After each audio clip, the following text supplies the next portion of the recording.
Well, hello from London. It's just a smidgen past 10 p.m. from London. Welcome to Wicked Women, number 24. Can you believe it? We are actually in our 1 year. We made it. I'm going to bring on my ladies in a minute, but I've literally just come on first to welcome you all, and we're waiting for the lovely Val to join us, but I think she's got a few technical problems, and some of the other ladies are coming in a bit later. But I have some fabulous ladies waiting to join us tonight. I just want to thank everybody that has come and joined us and has waited for us. All us ladies that do this show, we don't always have the easiest of lives or hells, and sometimes we are held back from doing Wicked Women. So we're always really grateful when you guys come and join us and bear with us. So thank you for that. I'm just kind of watching all the comments that are coming down. Hi, Sandra. Hi, Jason. And let's get the show. I'm going to bring in a lovely lady. And this lady and I go back a long way, actually, because we actually did the first Wicked Women together. Poor Val could not do it. And so this lovely lady came on and to be with me. And do you know what? It was up until recently, it was the top viewing episode. And we didn't even know what we were doing. We were just making it up as we went along that first episode. But she's had a lot of ill health, but she's here tonight. And I'm so happy to bring in the lovely Carly. Hello, sweetie. Hello. It's so Talk about an entrance. Yes. It was weird, isn't it, that a year ago that we actually did the first show together and you literally came on board last minute. And I'm so happy to. I know, because it was like, I'll do it. And I was like, oh, thank you. So we threw it together. So it's been a while since you've been here. I'm so glad to see you back. Me too. Thank you. I know we've both had ill health and it's been rough for all of us, really. But I'm just so thrilled to be back and plan to be back now that my health is getting better. Exactly. Well, we're glad. We're still waiting for Val to come in. I feel completely frazzled. No. I was just saying about my hair. I'm completely frazzled. That's what happens when you don't get to finish your hair. I'm going to bring in another lady, which she's become one of our favorites. I mean, they're all favorites, but this lady goes back a long way. I've known this gal a long time, and she too suffers with a lot of bad health. But we love a bit of Canadian. And I'm going to bring in the lovely Kay. Here she is. Hello, love. Hello, everybody. Hi. Hello, Calgary. Hello. Yes, from Calgary. It's finally getting greener over here. It's not as brown. I bet. How's the weather? Is it getting better? It's actually really beautiful today. It was snowing 2 days ago, though. So you know how Calgary is, Wendy. You never know if you're going to get bipolar weather conditions. 1 minute it's like super really lovely, and you go into the theater and you come out and there's thick snow everywhere and you're like, it's wild. Yeah, it's absolutely wild. I just got back from Vancouver though, and it was absolutely gorgeous there. So we get all of it in Canada, but happy to be back. Thank you for having me today.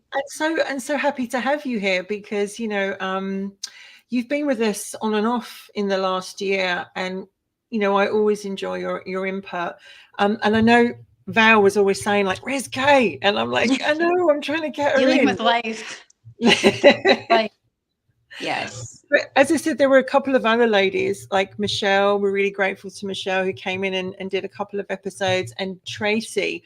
Sadly, they're not here. But we do have another lady who's become a bit of a fave. She comes out and says it, and I love that about her. And she walks her own line, and she's coming from Costa Rica tonight. Like, I'm going to name drop or something, but hello, Sabrina. Hi, how is everyone doing? We're doing well. Look at you in the jungle. Yeah, so I do represent New Mexico in the States, but I'm spending 2 weeks in San Mateo, Costa Rica, which is about an hour west of San Jose. I'm doing research here, and it's beautiful. It's humid, but it's beautiful. And if you happen to hear lightning or thunder in the background, just don't worry about it. Okay. Well, as long as that, I think, happens behind you. I know Val says she may only be in the comments, but keep trying, Val. So before we go into our 1 year of Wicked Women, I just want to thank all you guys for being here tonight. You all look amazing. And tonight's subject is friends with benefits. Now, this is a subject, as I said, I talked about a while ago on Robertson, but they wanted the women's version of it. So they asked us, they said to me and Val, will you do it? So I was like, okay, so here we are. And this is a subject that I actually don't know that much about, because I've never done the friends with benefits. It's never been my bag. And so I'm absolutely intrigued to know, you ladies, if you've ever had that experience. And first of all, let's look at what is a friend with benefit. A friend with benefit could be, and we're looking at two sides of things, because if you remember the promo, it says, what benefits do you get from friends? And that is a completely different thing. So we're going to look at the friends with benefits first. So friends with benefits is obviously having a sexual relationship with a friend or someone that could come across underneath that banner. And it's just that. It's just the benefit of having that in the friendship. And I'm going to come to, and I always used to do this, she's going to hate me, Carly. This has been so long since I said that to you. I'm going to come to Carly first and say, I used to do that to her all the time. She'd be like, oh, I can't believe you did that to me. Tell me about yourself, and if you've had any experience with this. Yes, I have. With my relationships throughout my life, typically had long-term relationships, serious relationships. But then in between that, I would kind of have a little fun, because I'd usually get my heart broken, and so I wouldn't be ready to dive back into a relationship again.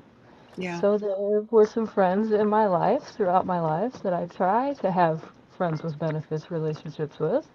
And most of the time, it always ended up in one of us getting feelings involved. Yeah. And that then made everything a million times more difficult, because that wasn't the plan. No, not at all. I want you, if you could just come just slightly nearer that microphone, that would be great.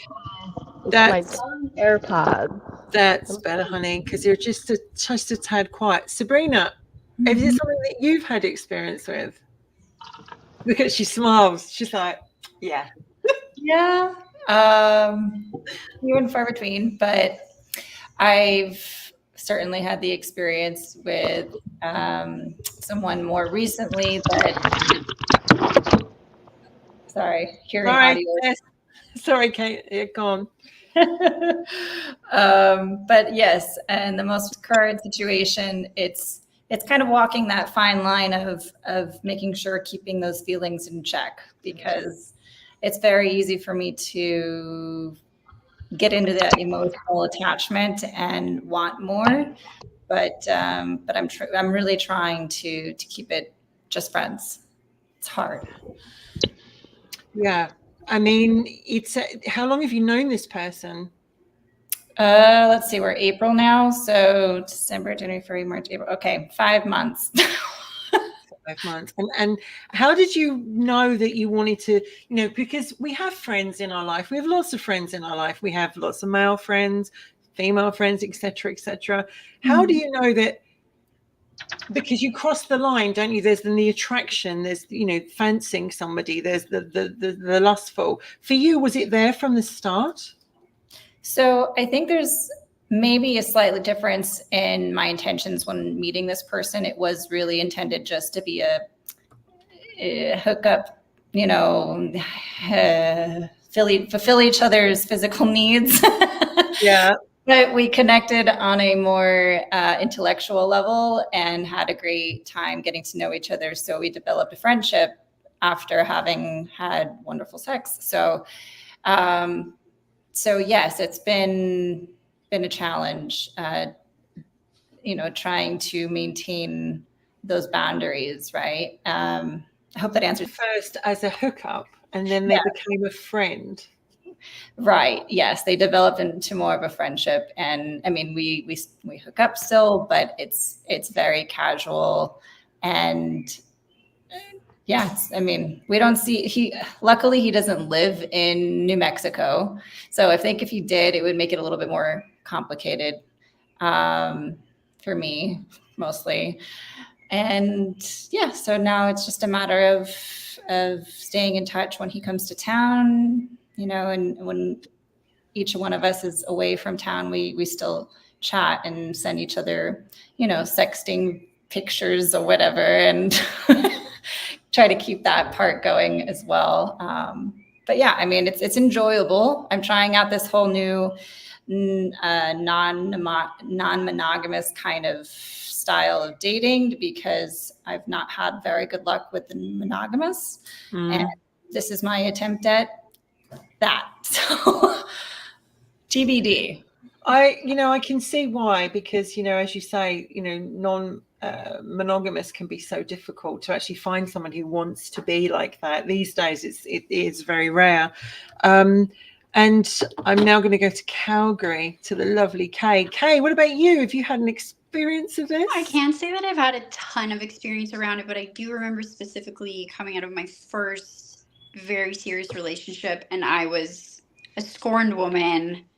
I didn't want anything with any attachment. Like, there was zero drive for me to have emotional attachment. And I think the situations that had evolved, because there was two of them with a friends with benefit situation, it was more so, I didn't have any drive for that emotional connection, but they did. And I think that they had ulterior motive behind it. So it ended not well, because I wasn't looking at, is this going to damage the friendship? Because I didn't think that they had the attraction or the connection with me that they did in that way. I didn't see that they had the romantic feelings. So when that bond set in, totally damaged the friendship, and it forever changed. So I can't say that I particularly loved it, and I can't say, I'm married now, but I can't say that I would ever in the future do that again, because it just, I don't know, it was so sad to lose those friendships.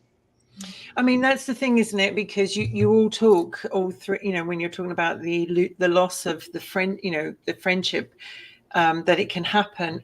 For me, I've not done the friends with benefits, but I remember splitting up with an ex, and we would just keep meeting up, and it would end up in sex. It would just end up with sex, and I'd be like, oh my God, we need to stop doing this, because we split up now. And I remember in my marriage with my first husband, I always feel like Elizabeth Taylor when I say that, but with my first husband, literally, like, even when we were getting divorced, we were still having that connection, and it was like, aren't we getting divorced? Is he signing the divorce papers? Aren't we getting divorced? And I'm like, yeah, I know.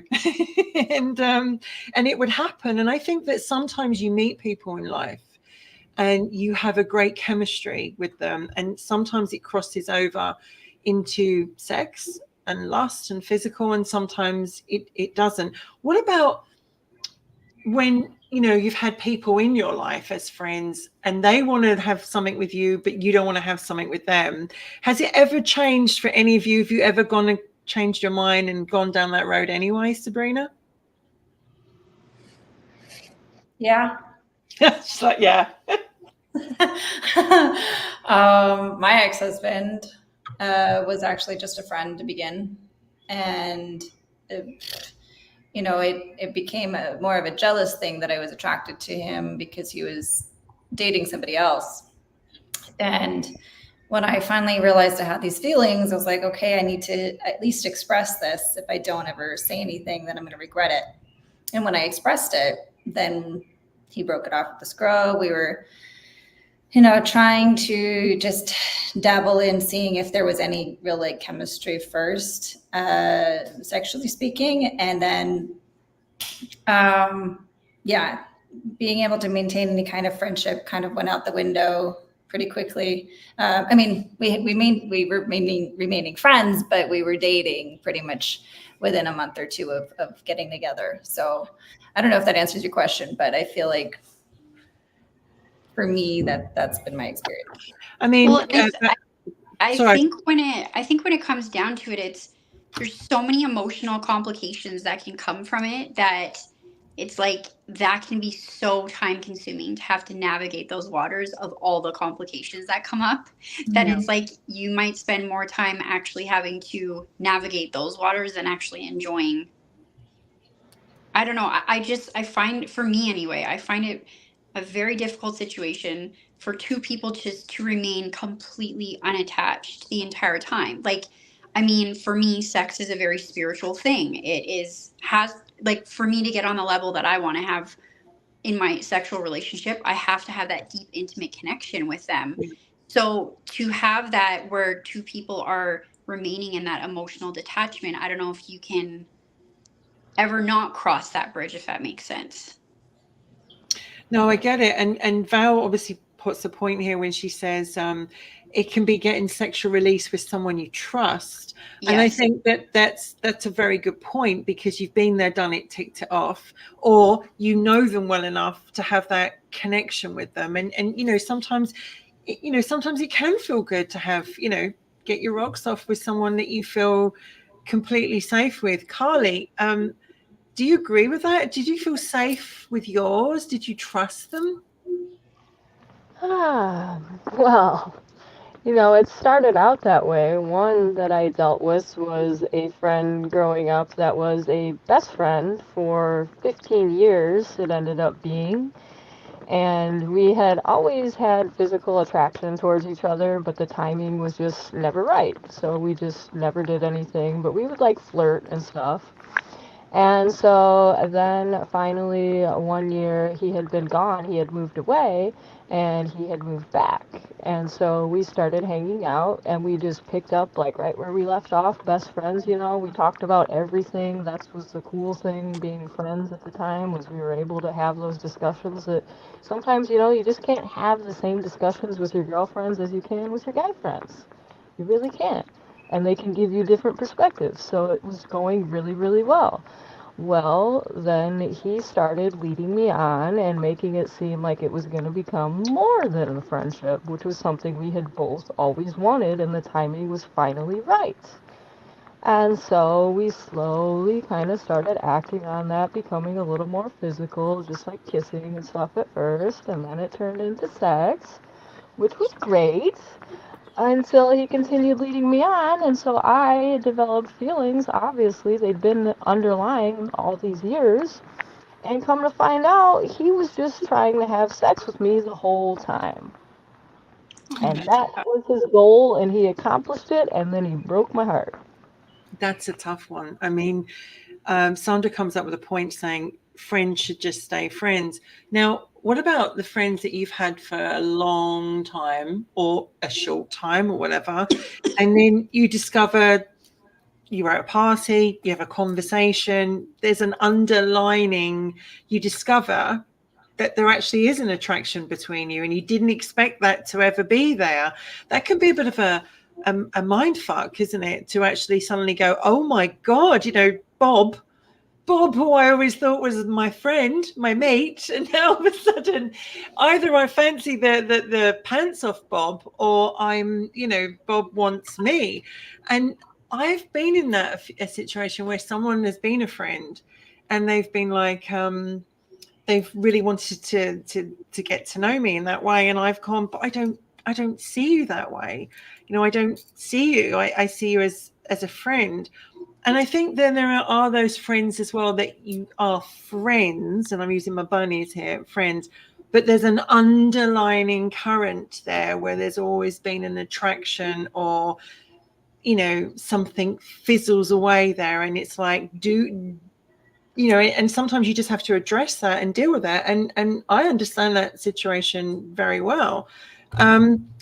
When Sandra says this point, friends should just stay friends, I think there are some friendships you shouldn't you shouldn't cross the line with, but I think there are some friendships that aren't set in stone, and everything is individual and different. What do you guys feel about that? Yeah, I have a ballroom dance partner that I was very good friends with for many years, and we had an opportunity to explore if there was something more, and it didn't feel right when we hooked up. So that was it. That was that one time, and we just said, you know what? Let's just keep it friends because it doesn't feel right. It felt almost like doing it with my sibling. It was so weird. And so never again, but we tested the waters, and that's my experience with that. What about you, Kay, if you had that something similar? No, I can't say that I have. No. And Carly? I'm trying to think now. You might have to come back to me on that one. Well, like sometimes we have to go into the memory vault, don't we? And just go, oh yeah, that was that one. I mean, when you're at school and you're young and you've got all your male friends. And I remember having this guy at school, massive crush on him, massive. And we were friends for so long. And I just remember this, it just image came in. We were at school disco, back in the days of the school discos, and England style, obviously. And, we were dancing, and it was a slow dance, and it was like, this is it, now or never. And I realized that once we'd kissed, it wasn't going to be friends anymore so anyway, we did kiss. And I was thinking, oh my God, it's going to change everything. No, it didn't. It didn't change anything. I was still the friend. Which was fine, but it just remember that. I think for me, sex is such an intense emotion that I, like you guys, I always have that saying, before you get in my head, before you get in my head, you get in my head. Because for me, sex is so much more powerful when you have that connection. And you're in that person's head, and they're in, you're in theirs. But I think with a friend, I can see why people go there. I can see why some friends, they cross the line. And Professor came up with a very good point. He said if I can bring it up, most relationships start by being friends with benefits. Is that a true point? Well, think about it. You guys aren't starting out dating, you're starting out as friends. So I think that's completely accurate, because before you decide, which level you're going to go into first, if you're just dating or if you're actually together in a relationship, you technically are friends with benefits. Really, that's a good point, Professor. Yeah, you are. Someone's right. Oh, it's Roger. Scotty got Sam from a scenario like that. Did he? I can't remember. And I also think as well, today's dating is so difficult. The apps, we've all been there, and emotionally unavailable, or completely screwed up, or player, or whatever, all different, or not fanciful, or just not my type, or whatever. And I can see why some people, as in women, women are looking at, take this off, having a sexual relationship with somebody that maybe they feel safe with, or they feel trust, but don't want anything else, because they want to, as Sabrina said, to have that release, but also not go down the road of emotional commitment. And yet a lot of people say once you have a friends with benefits, you can then become emotionally connected to them. What happens in that scenario? Have you guys ever had any of that, where you weren't emotionally committed, but they were actually now onto you? Have you had that, Sabrina? Yeah, I think there's been occasions, several, where I've had gentlemen come into my life, and we will have a sexual encounter, or a few, and for some reason they get this impression that, I don't know, maybe this is where dating apps come in handy these days, is where you can indicate if you're looking for something serious or if you're not. And I mean, that's something, you should be disclosing up front with somebody that you go on a date with. But let's just say like we're in the wild and we're dating in the wild, right? And we just meet somebody at a bar. That's not something that kind of comes up naturally right away, right? So you have to give off these certain vibes like, oh, I'm just looking for a fun night versus, oh, I'm looking for Mr. Right. And unfortunately, sometimes, especially it sounds like this is a common theme where you're in between a serious relationship, or you just came off of having a serious relationship and you need that rebound guy. And when you find someone to have that rebound with and they come on really strong and you have to push back, it's such an awkward thing to say, look, I'm sorry, like this is just not where I'm at right now. And it actually makes me feel a little bit overwhelmed, and makes me feel like I'm being a fucking asshole, which I know I'm not. I'm just setting my boundaries and what I'm okay with, what I'm not. Yeah. Yeah. I can understand that, because if you made it clear from the start, this is all I'm looking for, don't cross that boundary, and then they go and do it. The thing about sex is that it can change everything, can't it? It can really, Kate, it can change everything in a heartbeat. Yeah, and I think for me, like, so the one scenario that I had, I mean, I don't think I've ever had a male best friend that I was as tight with as him.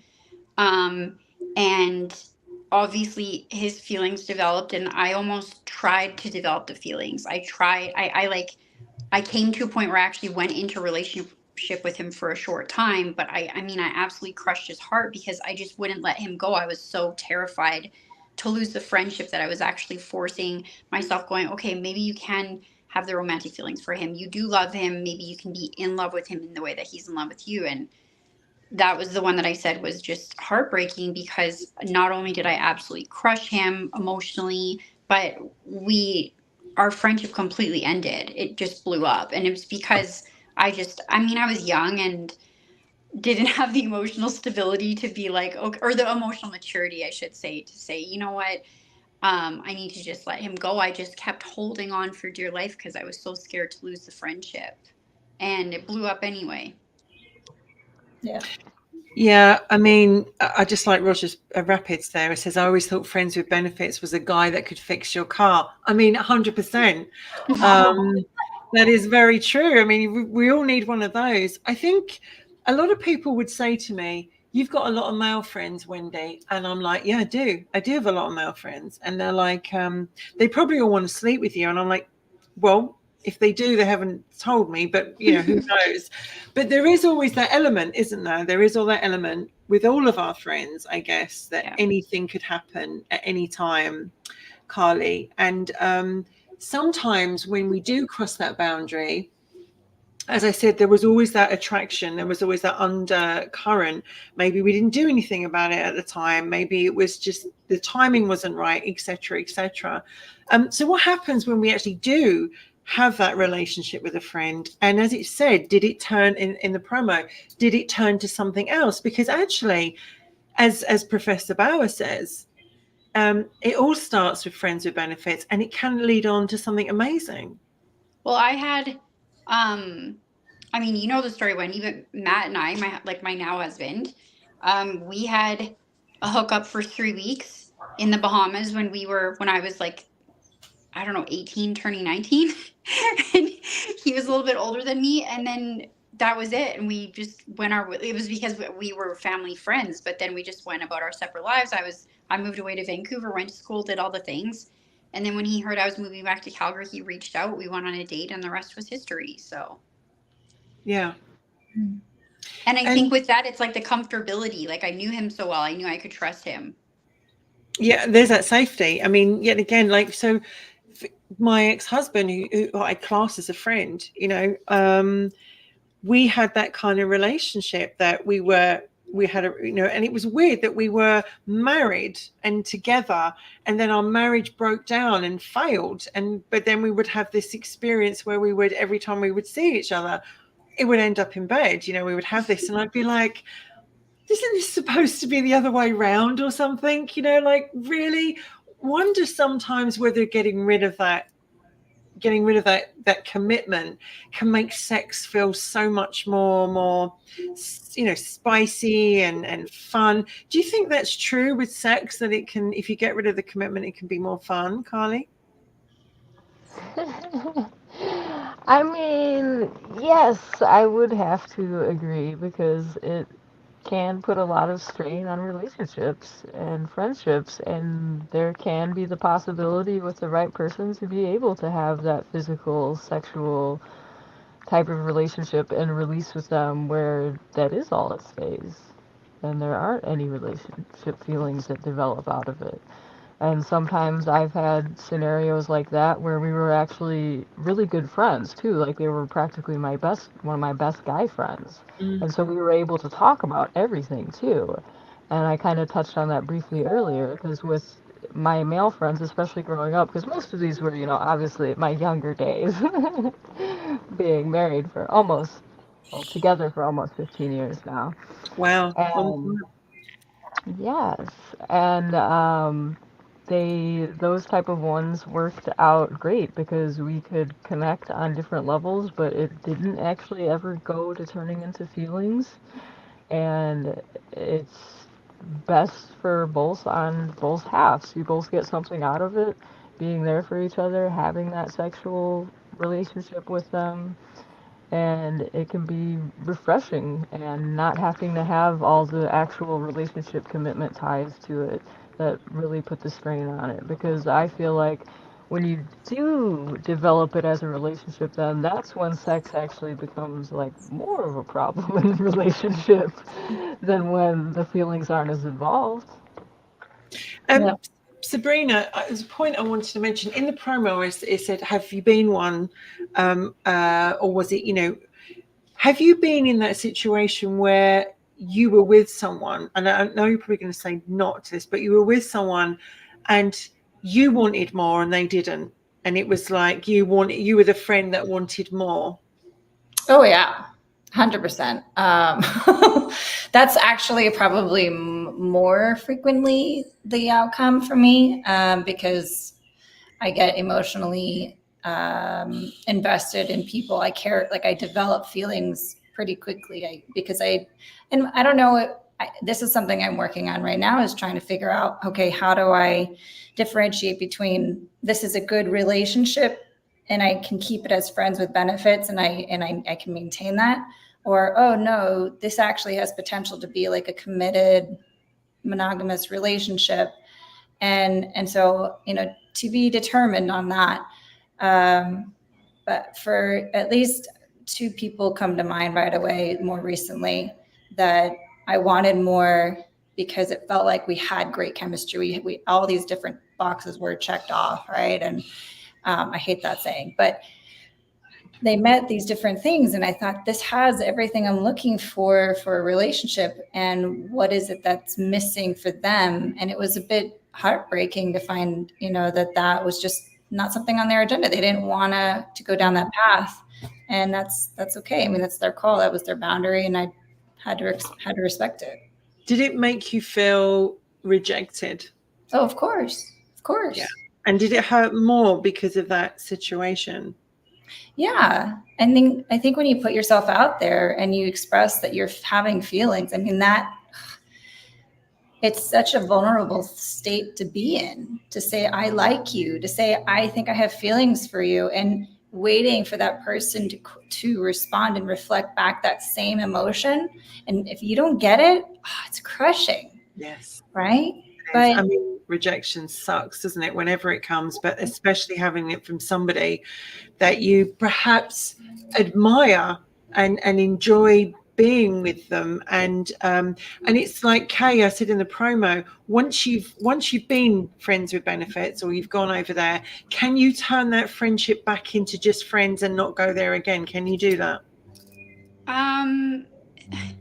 In the past, for me, I think that I could have. In this scenario that I was talking about, I definitely could have, but for them, they couldn't. Right. I really think it depends on the person and depends on the emotional attachment that I had to them. But yeah, I think for me, I would easily be able to do it. But that's just where I'm at. But you, That's not always the case though. I think it's so dependent on the situation too. It's like, okay, did it just happen as a one-off? Did it happen many times that you hooked up? Like, I think that has another level and layer to it as well. Because if it was just, oh no, we had a one night stand, it might be easier to turn it back on. Whereas, oh, we had a sexual hookup like over 20 times and it kept going on and on. I think similar to how you were saying with your ex-husband, I think that makes it a little bit more difficult. it was the most amazing feeling because, you know, I think what happened with me and him is that we would meet up, it would happen, and then we would just talk, you know, we would just be friends again. It was just like, wow. And I remember thinking to myself that it did start to eventually emotionally get to me. And I was like, obviously I had feelings for him once, and those feelings started to come back. Yeah. You know, and it was like, can we go around the block again with this? And I don't think we were in that position to do that. And then years later, I think he actually viewed he looked at the idea and said, yeah, we could actually do this again. I'm like, now you tell me, like, now you tell me, but I was back there and you weren't. So I think you're right. Sometimes it's all about timing. And what about when we do lose the friend? I mean, as I said, there are all different kinds of friends with benefits, all different areas of it. I know if Tina was here, she'd probably come up with a very blunt way of putting things across, because she kind of chatted to me a few things about them. But what about when, for UK, you were fine to put him back to being a friend, but they didn't? Like, do you feel then, oh God, like, get a grip, or I don't want to do that anymore? How did you physically feel towards them? No, I felt a lot of guilt. I think that I was like, oh, why did I cross that boundary? I shouldn't say that I regretted it because I don't have regrets, but I was just like, sometimes I wish I would have done it a little bit differently. Like, maybe I should have set the different boundaries. Maybe we wouldn't end up here, because I just struggled so much with the loss of the friendship that I got stuck in it. I mean, it's hard losing those best friendships. Yes. And then think, if only I would have done this a little bit differently. Yeah, I mean, that's the thing. I mean, I was quite lucky. My one was absolutely fine. We're still really, really good friends. We've not had sex in years, and we'll never have it again, because I now don't see him in that way at all. You know, I think, you know, but it's really nice that I still have the friendship that, you know, that I had. The other thing as well, like, when we want to look at friends with benefits, I want to go into the other side of it. What is the benefit of a friend? Because what is a friend? We talk about our friends all the time, don't we? We talk about, I've got this friend, or my bestie, or my best friend. What is a friend to you, Sabrina? I think somebody that I feel like I can be completely myself with, and I'm not going to be judged. They're not going to hold anything against me. I can turn to them when I'm in need of just someone to talk to voice, something I'm experiencing, and they'll be there, they'll listen. Certainly someone who you get to share the highlights of your life with, if you're, I don't know, graduating, or you get a new job, or you are experiencing the ending of a relationship or the start of a new one. Like, it's very, that having that person to kind of be your sounding board through your life and through your growth and everything, that's what a friend is to me, at least. Kay, do you feel that you bring a lot of benefits as a friend?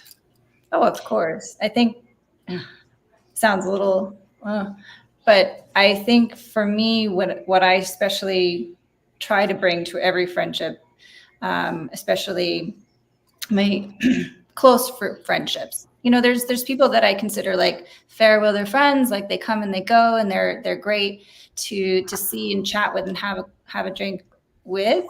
But then there are friends that are the best friends, and I don't know if I utilize that terminology anymore because it's doesn't feel right for me to use it that way. But I'll have very intimate friendships where I can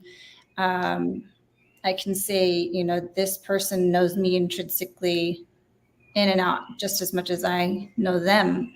And so what I bring to that friendship is I get to be for them just as the same for in my what I had said I was looking for from a friendship is being that sounding board for them, being able to say, hey, if you're going through something, you can reach out anytime. Like, I don't care what time of day it is. Absolutely. I am not going to judge you. I will give you my opinion if you want it, but I'm not going to ever judge you. Kay, same question to you. Do you feel that you bring benefits as a friend? Oh, definitely. And I think when it comes down to it, it's the dependability, the loyalty, and the stability aspect of it. Just as Sabrina was saying, I mean, I don't like to say that I have a massive group of friends. I like to have smaller ones that I have very, very close, intimate relationships with. Like, I have my 4 best girlfriends that are my world, and I love to show up for them in all areas. And it's interesting. Even one of my best friends has been really struggling through the years with a friends with benefits situation and how it evolved and changed and ebbed and flowed. So it's been really interesting to support her through the dynamic shift in it all. Carly, what about you? Like, what do you feel that you bring as a friend? What do you feel like the benefit of your friendship is? Well, I've always been that type of friend that I told everyone that anytime you need anything at all, you just get a hold of me. And they would, because they all knew that I was also that friend that would keep everything just between me and them. I would not go gossip and tell other friends and let, the whole world end up knowing what they were trying to privately tell me, like a lot of people tend to do. And so that was like huge, like especially in high school. And, going into college was friends getting drunk at parties and stuff, and I was focusing on school, so they'd call me for rides or, hooking up with somebody, or them having a friends with benefits scenario that turned wrong and they needed me to listen to them or come pick them up or whatever. Yeah. That's the type of friend that I've always been and always will be, because I didn't always have that myself, so I always want to be that for everybody else. I mean, I would hope I'm in the same boat as that. I mean, I'm sure Tina would have said, but I am the sort of friend that you can call me anytime, night or day, and I will be there if I can for you. I can also be, I've also got my life is also chaotic and hectic in its own way, and sometimes I'm not there, but I will always do my best to get back there. But with some friends, you have a connection, I think, and it's like you can meet many people in life and have many different relationships. Like, I have a relationship with Tina, I have a relationship with Val, I have a relationship with Sally, who I went to school with and have known since I'm 5. They're all very, very different relationships. And the benefit, I would say, that after years of being friends with someone, there's a lot more benefits, I think, because it's a deeper connection, and you know each other so well, and you trust each other, and even like, Tina and my friendship went for a really difficult time, and now it's, I would say, very much out the outside, and it's kind of like we're pretty much back to where we once were, as we were as friends. And she's the sounding board. She's, she brings so many benefits, and I would hope I do too. I also think that sometimes it's not what it's who you know. And as Rapid come up with, like, a friend with benefit is someone who can fix your car. I do have friends with benefits. I do have friends that are good with other things, and you just go, oh, that's a really good friend, I'm going to ring them up because they bring that benefit, right? Mm-hmm. I have quite a few male friends, especially when it comes to the car. Then they've been amazing. Val comes up with, when she says, I try to be the best friend that I'm able to be. I'm far from perfect, but I help all I can, although I may tell you my true opinion on things that are hard to hear. And Val is a really good friend. I mean, I've known Val a couple of years now, and she has been there for me in the dark times, and she's great, and she just tells it as it is. What do you think the benefit is of having male friends versus female friends, Carly? Well, I've kind of touched a little bit on it already, some, so I'll maybe elaborate on it some more.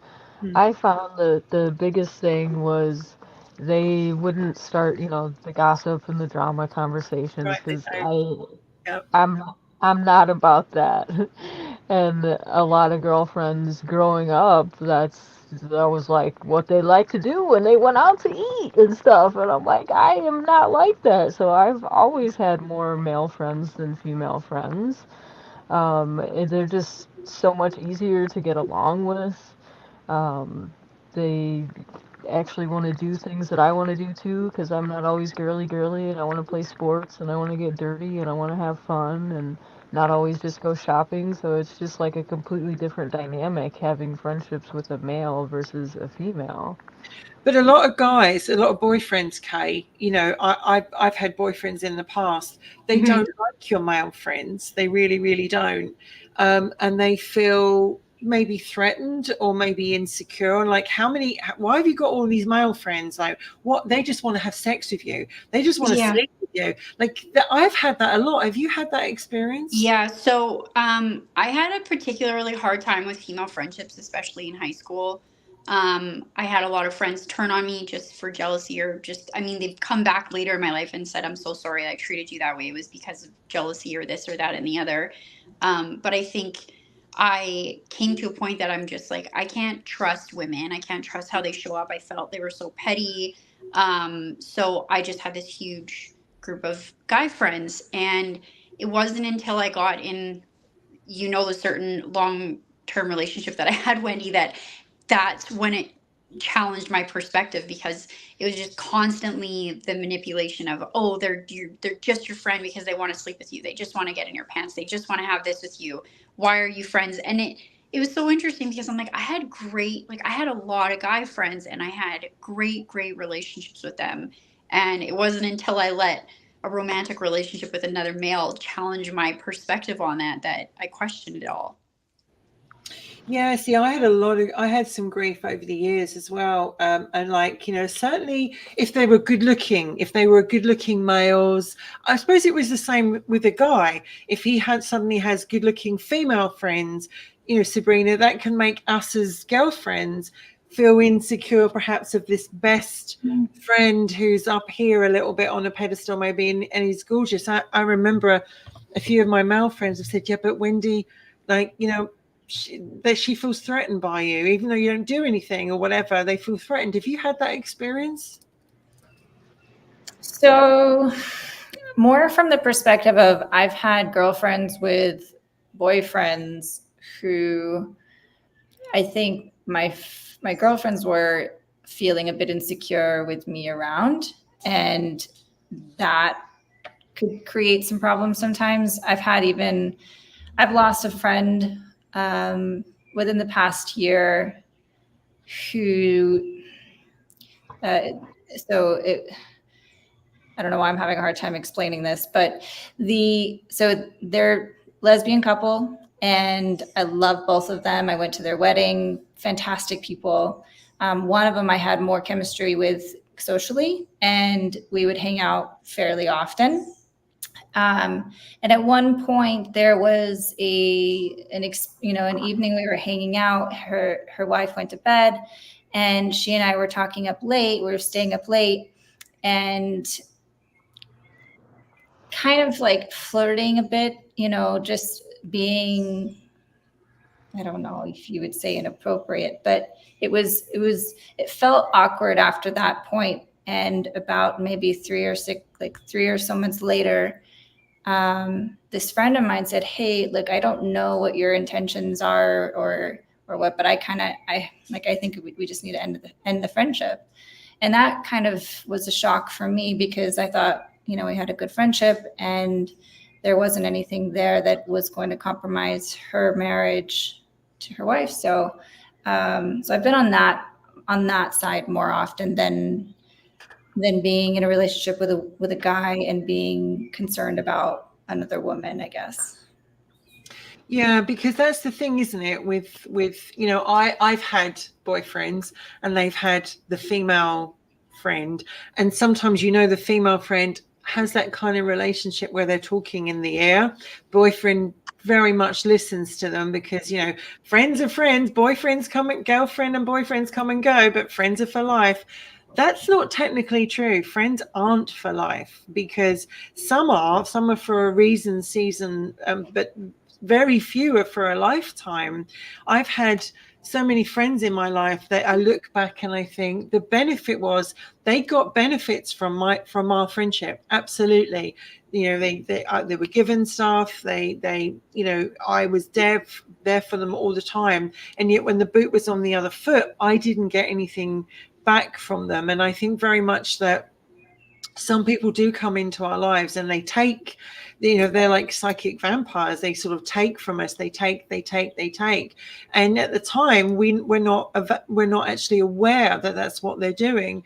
And then we look down the road and we go, wow, where are they? And they've kind of, without us knowing. And I think it hurts more coming from a friend than it actually is from a partner, because I think when a friend with a benefit is, I definitely know that people have come into my life as a friend and they've had me for whatever benefit they could get out of me, and then they've gone. And look who's here. She's trying to come in desperately. There she is. Hey. Hi. It will come and go, but she's trying. I can't hear you all. We can hear you. Can you hear Val? No, she's trying.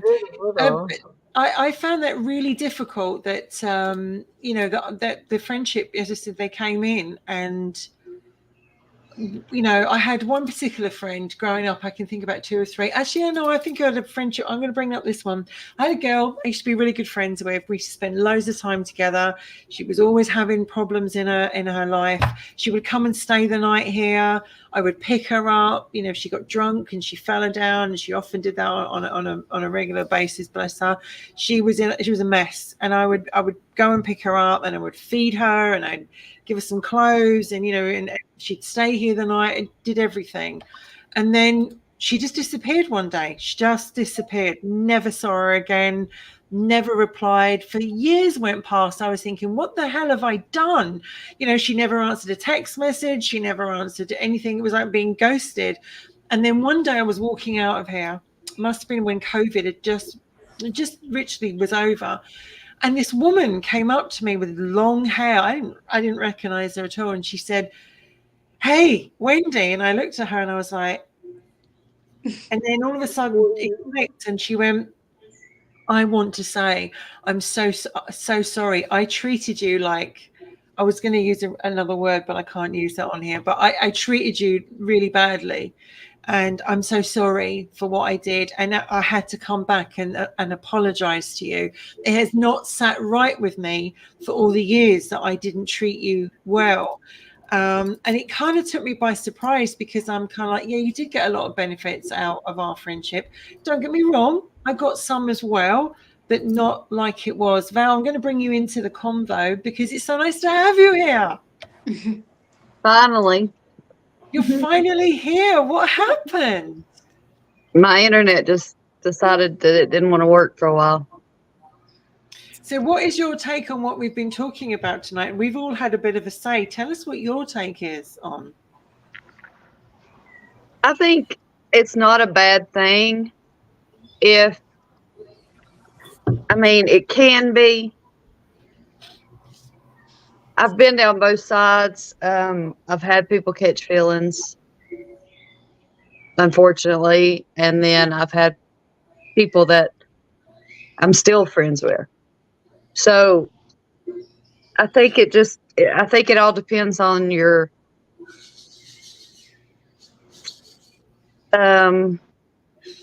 not necessarily feelings, because I love all my friends. So it's not like that.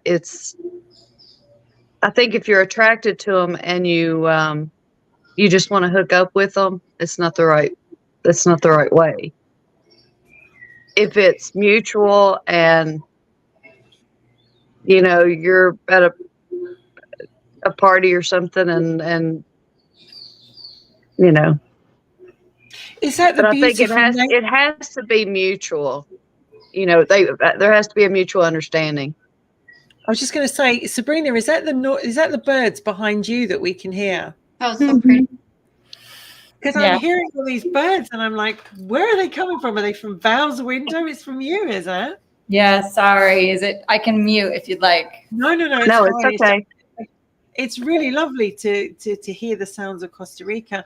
You're right. I mean, if you're at a party and your friends are there, and sometimes you just cop off with a friend, right? You just do. You're at a party and you cop off and you just go, yeah, it was nothing.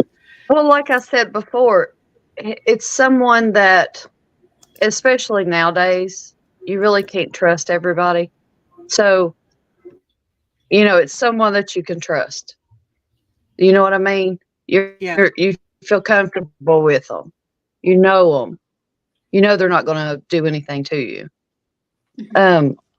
But again, you have to be careful because, I do give JP a hard time, but in most cases, they do, one or the other does catch feelings, and it doesn't always end well. We could see your comments down there. I was like, yeah, Val's sorting them all out in the comments. I can't let him go. I'm sorry. I can't let him say stuff without replying. Did you ever feel like when you came out of your friends with benefit relationship, Val, did it rejuvenate you? To a point, because you think, well, maybe I am still attractive. Someone does, but it's not necessarily that. It's more of just something you both need and you're willing to help each other out, so to speak. I know it sounds horrible and, but I mean, it's pretty much what it is. What do you call and then you're still friends. You still love them like family, or not necessarily family, but you know what I mean? You talk about having friends with benefits with someone that you've known and you feel safe. But how about with a friend that's like more like an associate or someone you don't know as well? Would you see that in a very different way than having someone you've been with before? Oh yeah, absolutely. Absolutely, because you don't know what their feelings are. You don't, like Carly was talking about, they may just want to hook up with you. And yes, you're both getting a benefit out of it, but after that fact, you don't know what is said or done, or they could hurt you in different ways. Yeah. And with a friend, you know that they're not going to do that. And they know you're not. Jason's comment, which was like, let's stay out of the, what was it? Sabrina. Yeah, you know what I mean. Let's stay out of the cousin stuff, please, for the Fallout Watchers fans. Fair enough. Yeah. I didn't mean that. You love them, you still love them as a friend, not, Yeah. I think it's. But I know Sabrina was saying, it felt like you were having sex with a sibling. Yeah, that's hard to. Yeah, don't do that one. But you know what I mean. Yeah, that was a bad word. That's probably a no, that one. I think when you tell anybody that you have feelings, a crush, etc., what attraction, you're always taking a big risk. And I think some things in life are worth the risk, and some things in life aren't. And the thing is, life is really, really short. We're a long time dead, and instead of like always thinking to yourself, well, if I don't say anything or I don't do it, you'll never know. So sometimes I think you have to sometimes take that leap of faith, and you have to say to somebody, this is, I remember, years ago, I knew someone, we grew up together, spent time together. There was always something there between us. And then I remember once we just literally had one kiss, I think, and it was kind of like, it just couldn't go any further. It just couldn't, because of circumstances. It couldn't go any further. And there was always that feeling of what if, like, what if? And sometimes those friendships that you think are friendships, and actually underneath all along was, like Professor Bauer was saying, every relationship is starting with friends with benefits. And I'm going to ask you, like, before we go into the afterglow and look at the 1 year of Wicked Women, if you bring a benefit to a relationship, Kay, what would it be? If I could bring a benefit? Yeah, what's your benefit that you bring as a friend? I think how I was saying before, stability and security, dependability. Dependability. Dependability, yeah, that they can always count on me. Carly, what about you? Well, like similar. I'm gonna be your ride or die. I'm gonna be by your side. I'm gonna have your back. I'm gonna support you. I'm gonna listen to you. I'm gonna let you vent, cry, whatever you have to do. I'm gonna be that for you any time of the day or night, unless I'm like really sick and can't get to my phone. But like I will always be there. I will never let you down. I will never just abandon you or ghost you. But there is one thing that, as long as you're cool with me, I'm cool with you. But if you cross me, it's over, dude. I can imagine. Like blue touch paper stand well back. Sabrina, what do you bring as a friend?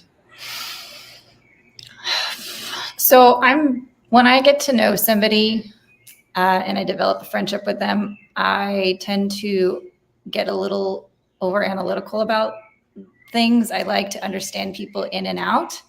And I tend to my sister has told me I'm a bit, I psychoanalyze a bit. And so I have to be careful with who I do this with. But I think what I can bring to a friendship is I can say, hey, look, this is what I saw when I looked in the mirror, and this is my lesson, what I've learned. And I can kind of help you to also take that mirror and look in the mirror and say, this is what is going on, and share, my life experiences in hopes that it would help that person. So I'm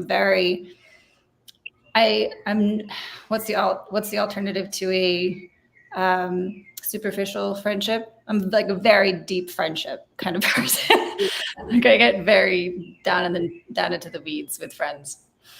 What about you, Val? What did you bring as a benefit as a friend? What do you think is your benefit?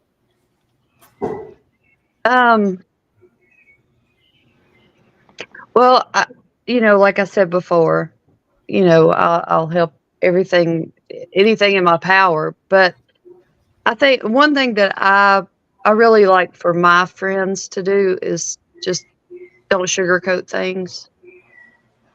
Tell me exactly what your opinions are. Tell me exactly what you see, because sometimes when you're in the box, you don't see, as much as someone who's looking in. And I tend to do that. So maybe not for the best. Might not be for the best, but I tend to do that. So, because it's what I want.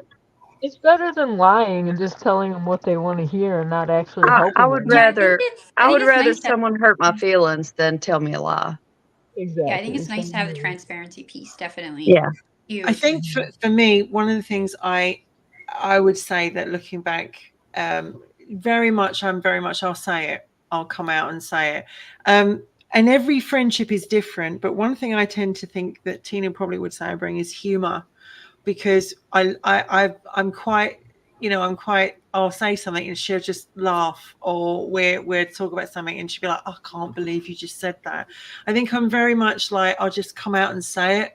And humor is really important in friendship, because when you're falling apart or you need someone to talk to, having that sense of humor, and to lighten the moment, and I am there for you. I try my very hardest to be there for someone, and I am a deep friend, but I think I'm also the friend that's kind of like, right, we've got to stop this shit now, right? Get your glad rags on, you know, stick the lippy on, you know, we're doing this. And I think, you know, I come across, and I was saying to Jason today that I come across very much very strong, dominant, confident woman. And I am, don't get me wrong, I am, but I'm also incredibly vulnerable underneath all that as well. I have a vulnerability side that only a few people really see, because some friends you just don't show that side to yourself to, you just don't.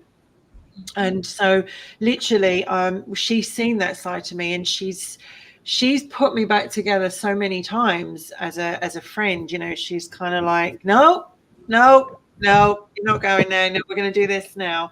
So I think it's really important to know what you bring to a friendship, and it's also really important to know what you want, what your expectation is. And that's something I wanted to ask before we go. Do we really have expectations as a friend, Carly? Oh, this is a tough one I've been struggling with lately. Well, like for me, I generally try to not have expectations with anybody because you should be giving and have unconditional love for everyone, you know? Treat others as you want to be treated. Put others before yourself. You have to do self-care and everything, but if the world actually thought about others first instead of just themselves, we wouldn't be in such a horrible place right now. Very true. But do you have expectations of your friends? Okay, so thank you for asking again. I needed to come back to it.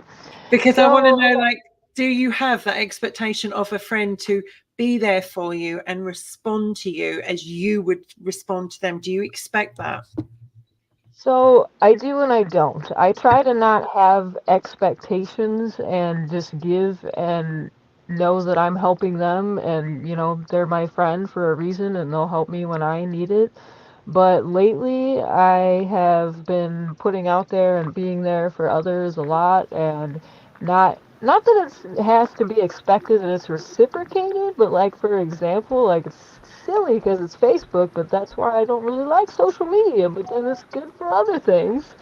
Is I would respond to people and take time out of my day to comment on their posts that they were struggling with during the day, you know, and if they felt that bad that they needed to make a post on Facebook, I tried to lift them up and make them feel better and, you know, cheer them up depending on whatever they were saying, what they were going through.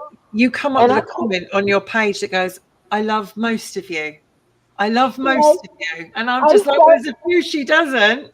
I started that, like, it's probably been almost a year ago now. I used to always say at the end of my posts, I love all of you.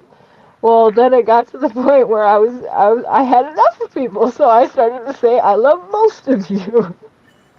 And so anyway, so like what I was just saying briefly then is like, if I'm going to take the time to write you like a novel long comment on your Facebook multiple times when you're not doing well, you could at least like the comment. I see you like everybody else's comment. You could say thank you would be even nicer, you know, but I've had that where I've gone out of my way to go and be there for somebody and not to say like prayers, like I say full out, you know, long comment and remark and everything, and they can't even like it or acknowledge it. And so at that point, I'm kind of starting to get to the point where it's like, well, I don't expect you to always reciprocate, but for goodness sakes, couldn't you just like my comment to show and acknowledge it? Recognition. I know you read it. Recognition. Yeah. You know, that's what it is. Val, do you think that you've had expectations from your friendships? I didn't used to, but the older I get, actually, the older I get, the smaller my friend circle gets because I have more true friends, and I do expect them to, you know, like I said, be honest with me. If you see something, tell me. If I've done something, tell me. You know, don't pussyfoot around. You know, because I don't need fake friends. But do you have expectations? This is what I'm trying to say. Do you have expectations from them? Oh, from the do I expect them to do that? Do they expect me to? Sure. But do you expect them? I would Because what I'm hope. trying to say is, as a friend, do we expect? And I'm going to come to Sabrina. I know she's going to have something because she's sitting there like chewing it over. But I have expectations from my friends. Some of my friends I absolutely have expectations from, because I'm completely honest about that. Because if I'm giving and giving, I would at least expect to have some of that back. If I'm there for them, I would expect to have that back. And what's happened in my friendship is probably been my expectations have been too much, and they weren't there when I needed them. And it was like, oh, so I was there for you all that time, but the moment I need you, it was like, hello? It was just gone. No, as far as that goes, I don't have those kind of expectations. I help when I help anyone who needs my help, but you know, we all have our own lives, and I don't know what they're going through. Perhaps they can't help. You know, I don't really expect return, if that makes sense. I do. Sabrina, what's your thoughts?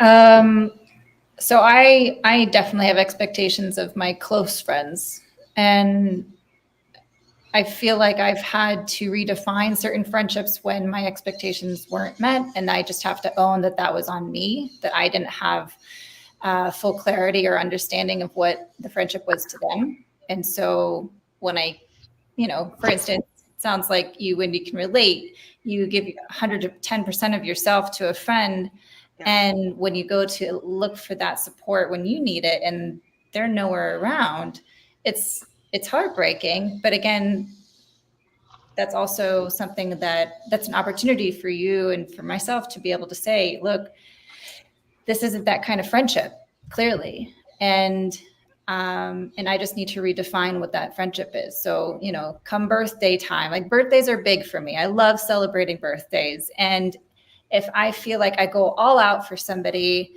I make them feel incredibly special. I celebrate them, right? I want to do that for them. And it's not reciprocated. I feel my heart sink a bit, kind of like, so what did I do all that for? To acknowledge that you are important to me. And so, I just have to redefine what that friendship is and just say, you know what, I still love this person. If they ever call and they need something, I'll be there. But I'm not going to be investing all my time and money and effort into that the way that I used to. I think I've gone the other way. I think I've absolutely shut down and cut a lot of people out of my life now. And I know it's going to sound awful. I know the associates and I know the friends, and the friends literally, if I'm on two hands, I'm lucky. The people that, like, for instance, when Henry was taken really, really poorly last year, and I had to try and find some money. Carly was like, I'll do this. I'll put this out there for her. She didn't know me that well. And yet she did that for me. Val came through and helped me. It's like people that I didn't know, that Val came through and helped me in so many ways. And but then, and I don't forget that, and I never forget. And it's like I can only repay in what I can. But I think what I find in certain friendships now is the ones that take the piss out of you. And I'm going to use that saying, the ones that take the piss out of you, that use you and abuse you, and basically pick you up and put you down when they've got nothing else better to do, and go, oh, I want to play with you now, but hang on a minute, something else has come up really better. And in a way, we all do that, but there's a way of doing it. And I think that, you've got these friends, they get a boyfriend, you never see him again, or they get they get a better friend to play with, and they go over there. And I've never been a jealous friend, never. I mean, with Tina, she's got other friends that, using her as an example, and she has different relationships with them all, but she always called me the best friend because of the connection and the bond that we had between us. And I think that I've got lots of friends that with Val, I go to Val and I have these clandestine conversations, and I'm like, don't you tell anyone. No, and it doesn't go anywhere, right? And I think that, the more, the trust gets there. But there are definitely friends that I've got in my life which I need to, perhaps I'm aware of, they're taking the piss completely. They're getting the benefit without actually giving any benefits back. So that was something to look at, because I definitely had expectations that they would be there. They would pick the phone up. They would ring and see how I am. And, and then you hear the excuses. And I got to say this, me, I just come and say it, but there's excuses. I was busy. Something happened and I was ill. My friend or my dad or my sister, and you come up and you think everybody's got their phone in their hand 24/7 pretty much now. Now, sometimes I'm just as guilty of it. If I'm ill, I recluse. I shut myself away. Nobody sees or hears from me. I literally disappear. I do too. Is Wendy dead? Because I just disappear.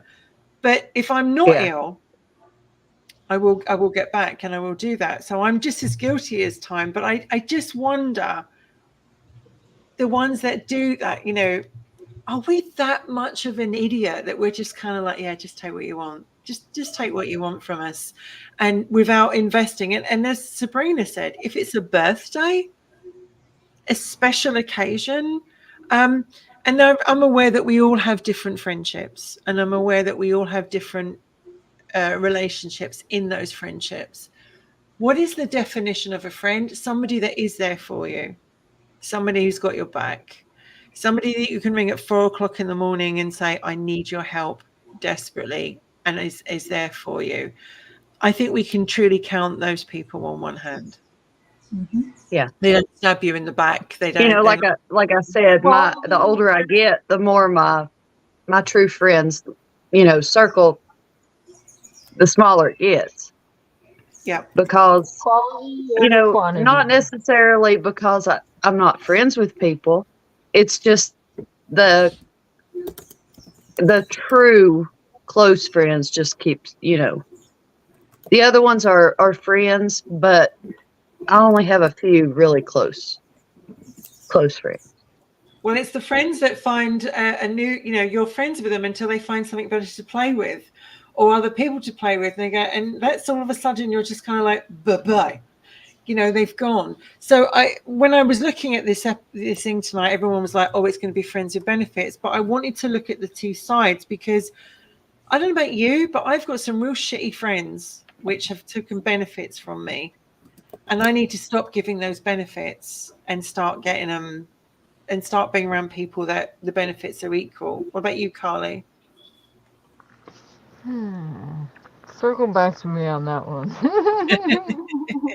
Well, do you know what I mean? Like, Sabrina knows where I'm coming from. Like, you've got those people that literally do emotionally drain you dry. Sometimes they ring you up and they've got a drama. Oh my God, this happened, blah, blah, blah, blah, blah. And they just talk about their partner or their, this guy they're dating or someone they're shagging, and it's not going to go anywhere. And you're sitting on the phone going, yeah, doing hours and hours of it. And then they go back with them or whatever. And you're just like, what? I'm so glad you said that, because now that you say that, okay, that sparks my memory. So thank you. That was one of those, not one of, many of those things that I touched on as well, what I've been dealing with lately. I've been putting myself out there, even though I've been very ill and not doing well and reclusive, and trying to be there for others and support them like I would want to be, since I had been so reclusive. And then people just, per usual, take advantage of it and do exactly what you said and start texting me, messaging me, calling me. The second, I don't even like to open up Facebook, because the second I open it, even though I have the setting turned off to not show I'm online, it still shows. They know you're there. They start messaging right away, and it's like, I have such a crazy life, and we all do. Everybody these days are battling things that nobody knows, and it's so busy and chaotic. But between my special needs daughter and then my chronic illnesses, it never ends and I barely get any me time. But then to put myself out there and be there for my friends and even more like acquaintances, that ones that aren't good friends, and for them to just like that, to not reciprocate that at all, to just talk about them the whole time while I'm not doing well, knowing that I'm not doing well. And then like at the end of the conversation, then they'll finally be like, "Oh yeah, like I'm so sorry I talked about me the whole time. How are you?" And it's like, I gotta go now. I'm So yeah, exhausted. You've drained me. You've like drained me. am I You know, gonna start getting paid for these therapy sessions that I'm doing? Because like, come am I on. getting paid? Are you paying me? Do you have this, Sabrina? Like, you've got these friends and they ring up and they're like, and we're all guilty of it to a point, don't get me wrong, but they drain you, that you come off the phone and you're kind of like, Yeah, it's more my mother that drains me. I tend to try and keep conversations with certain people that drain me to a minimum. I keep a safe distance because I know that they drain me. And I check in other ways though, like via text, or I'll have lunch with them. That way I'm having a bite to eat or having a coffee with them, and that way it's an opportunity to visit. But talking on the phone for an hour and a half about all of their problems, I can't. Like I want to be there, and I will show up, and I will, if the occasion is necessary. Like for a friend of mine who lost her son to suicide about a year ago, I will take that phone call and hear her out every time now because of what she's going through. That is significant. But to your point of having a friend who's like going on and luckily I don't have anybody like that right now in my life, who goes on and on about the same person that they're not having a good relationship with. I'm like, okay, well, clearly it's not good for you. So, and then they just go back. Yeah. And I just say, look, you got to just cut it out. And if they keep conversing about it, I stop asking about it. I kind of take a step back and I have to just say, look, this is not really something I really can help you with, because even as much as I've talked to you about it, it doesn't matter. It's not registering in your brain. So I'm just going to have to say, I love you. And Bye-bye.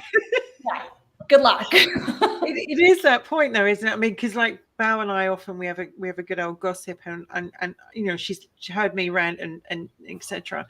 And it's like, it is, you feel physically drained by some of these people because they've rung you up and they're using you to, what is it with fair weathered friends? That's the word I want to use, fair weathered friends, which means when things are shit, and they've got nothing else better going on in their life, they're on the phone. They want to see you, Val. They want to spend time with you. And the moment their life gets better or something else happens, they're gone. Because they don't need you anymore. Exactly. I mean, you are, and I have several friends that only message me, only call me if they're going through something, or, if they don't know who else to call and they know I'll answer. But there's a few that I've said, okay, you've called me for this many, many times. I'm going to give you the same answer I gave you the first 10 times that you've told me about it. But this time, if you do the same thing, don't call me anymore. Yeah, like seriously. I mean, I a friend of mine, she's with a guy that is not healthy for her, I'm going to say. She's went back multiple times. The last time I told her, the last time she came home, I said, if you go back, it's all on you. Don't call me again, because I won't help you. Yeah, I think especially if it's an abuse situation. Yeah, I won't help you again, because I'm not putting myself through this. Mm-hmm. I have to think about myself as well. I'll help anybody I can as much as I can, but if you continue to do the same thing over and over and over, apparently what I'm doing is not making any difference. Yeah. So, you know. Why are we rehashing this all the time? Exactly, you know, and I mean, I held to it. I mean, if she goes back, I don't want to hear from her. Sometimes the hardest thing as a friend is having to actually say those things that you don't want to say to somebody, and doing that bit of tough love and hearing. But you know, it gets easier. It gets much easier the more you do it. Yeah. Yeah, it's actually kind of like a positive or negative reinforcement, right? If you It are absolutely. if you are, engaging with this person and providing that ear for them to continue to complain about whatever it is they're complaining about, that's a reinforcement for them to keep doing it because they're getting what they want.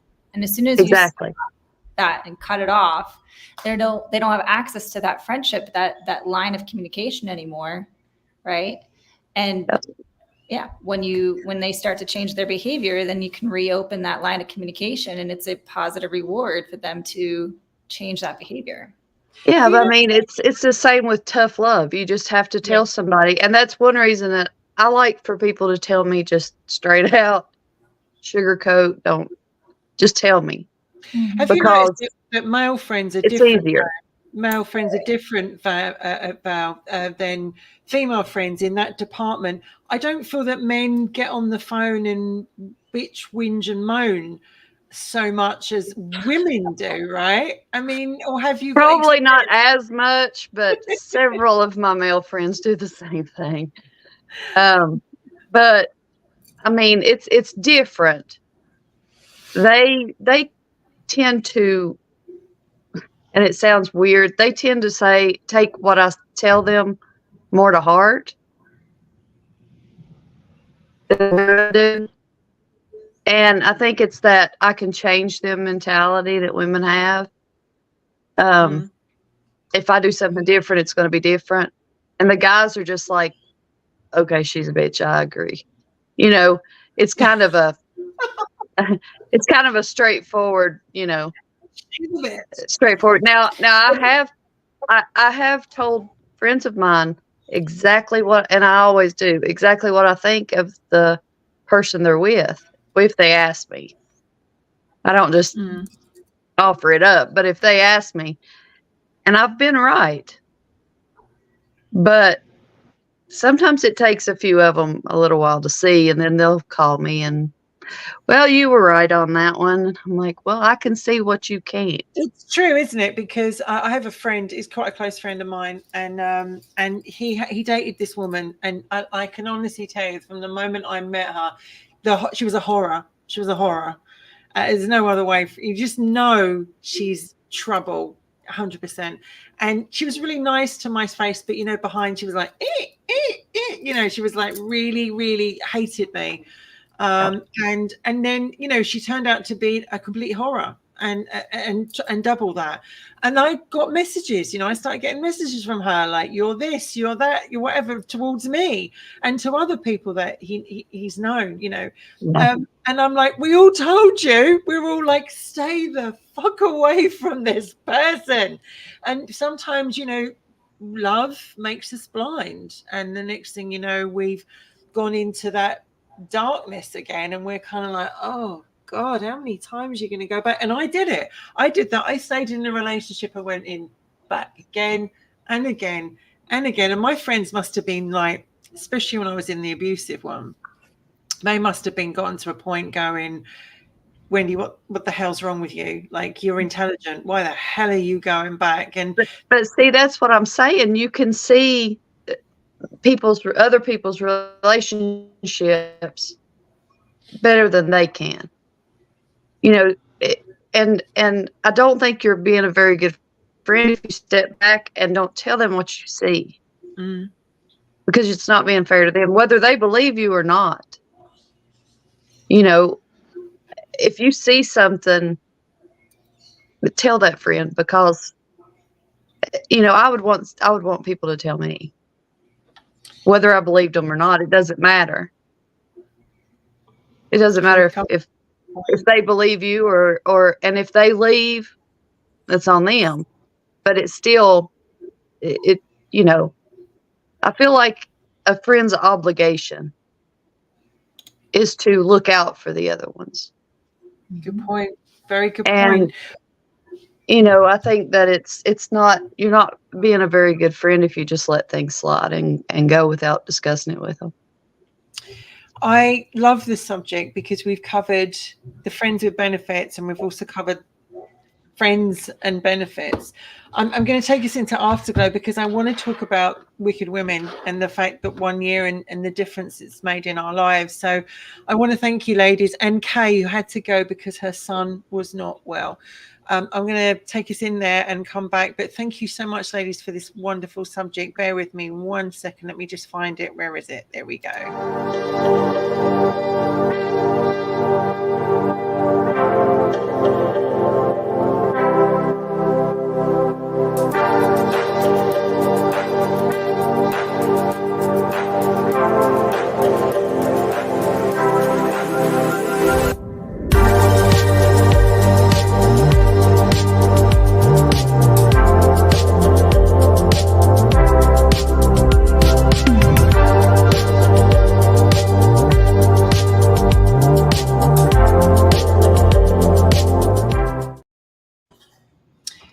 Well, that's it. We're back. And I just want to say, like, you what, love? I just wanted to say real quick, if everybody that's so awesome joining us in the chat, if you can all please click out of the chat real quick and hit that like button. And if you haven't already, please hit that subscribe button. Thank you. Rapid Dog says red and black are satanic colors. Yes, that's right. And that's why we're called Wicked Women. And make the best out of that, as you know. It is our 1 year anniversary, and there's a little bit of I want to say a little bit before I bring Val in, because obviously she's been my lovely co-host, you know, for so long, because I could. It started off as an idea that I wanted to do a podcast for women by women, and so that women could watch it and kind of relate to us, and also ask questions, but I wanted it to be with women from different areas of the country and the world, so that we also got a different view of different cultures coming in. And that's something I still hope to do with Wicked Women, is to bring in more. And, you know, Rose would have been here tonight from Macedonia, and it would have been amazing to hear her view. And sadly, her little girl's ill. But it's like when we started off with Wicked Women a year ago, Val, bless her heart, was ill. So Carly came on board and we did the first episode together. And as I said, up until recently, it was actually the most popular episode. And I have no idea why, because we didn't know what we were doing. And we were just kind of making it up as we went along. And it was kind of like, oh, should we do this now? We were talking about the female of the species being worse, you know, than the male. Do you remember how bad it was?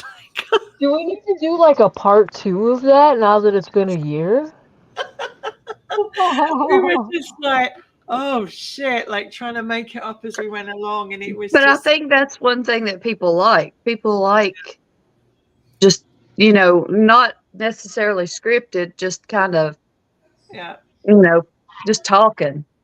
Natural on the fly. And we always know the subject we're talking about, but we rarely have a conversation, any of us, beforehand. Val and I might go through a few things, but literally it was like we flew by the seat of our pants, and it was just I think we did have the song, and I have to say a big thank you to Scotty Roberts, because he designed the Wicked Women logo, and you know, I went to him and said I want it to be witchy, I want it to be red and black and white are the colors, you know, the primal colors. I want it to be, and I said, we know, you know, I want to call it women something, but we're not sure. And we were running through it, and he suddenly went, well, how about Wicked Women? And we were like, and you know, that was it. And then Val said, you know, let's add the 888, because obviously it's the body of a woman. It's also the you know, the lucky number. So, you know, and then obviously like Scotty found the music as well, like to begin with, so I have to say thank you to him for the logo, to help us with some of the music. He gave me the confidence to do that. And I remember like it was going to be me, Val, Rainey, and Tina was coming on board. Rainey pulled out, and Tina's full-time school, so she couldn't do it because she's super busy. So it was just me and the lovely Val, and who were going to be like the main, the co-hosts of it. And it's been so bad that for a year we've had so many lovely ladies come and join and be a part. Kay, Carly, Michelle, Tracy, Rose, Sabrina. And it's like we're trying to build, we're still trying to grow, and I'm going to come to you guys in a minute so you can come with your version of it. But it's like, it was awful. It's like I've been sick, I've been ill, my boy died, it was just the worst year. 2023 was such a terrible year, and I had an operation. My life fell apart. I just didn't know if I was coming or going, and here I was trying to get this podcast, and then there's all the social media that goes with it, because you've got to do the promos, and you've got to do Instagram and Twitter and Facebook. And I also have to thank Michael, because Michael has always been a very promoter for Wicked Women. He's promoted Wicked Women to so many people around the globe.